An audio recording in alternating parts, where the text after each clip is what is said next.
មនុស្សជាច្រើនគិតថាក្រពើគឺជាស្តេចនៃពិភពទឹកប៉ុន្តែការពិតមិនមែនដូច្នោះទេក្រពើដែលមើលទៅហាក់ដូចជាគ្មានគូប្រៀបមានសត្រូវធម្មជាតិដ៏ខ្លាំងពីរប្រភេទពួកវាអាចបញ្ចប់ភាពក្រអឺតក្រទុំរបស់ក្រពើបានក្នុងរយៈពេលខ្លីក្រពើដែលរស់នៅក្នុងទឹកអស់ជាច្រើនឆ្នាំមានសត្រូវដ៏គួរឲ្យខ្លាចមួយគឺខ្លាឃិ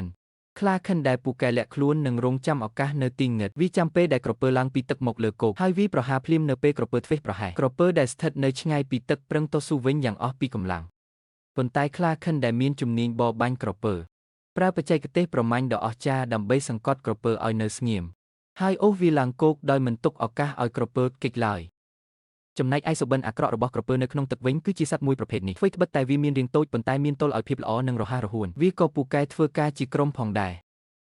នៅពេលឃើញក្រពើកំពុងហាលថ្ងៃនៅមាត់ទឹកវានឹងចូលទៅរំខានក្រពើភ្លាមនិងហៅសមាជិកក្រុមមកជួយមួយប៉ព្រិចភ្នែកប៉ុណ្ណោះហ្វូងរបស់វាបានមកដល់ទាំងអស់ពួកវាចាប់ផ្ដើមឡោមព័ទ្ធក្រពើពីគ្រប់ទីក្រពើដែលដឹងថាមានគ្រោះថ្នាក់ប្រញាប់ចុះទៅក្នុងទឹកជ្រៅដើម្បីការពារខ្លួនប៉ុន្តែវាមិនអាចយកឈ្នះសត្វដែលមានជំនាញហែលទឹកទាំងនេះបានទេហ្វូងសត្វទាំងនោះវាប្រហារ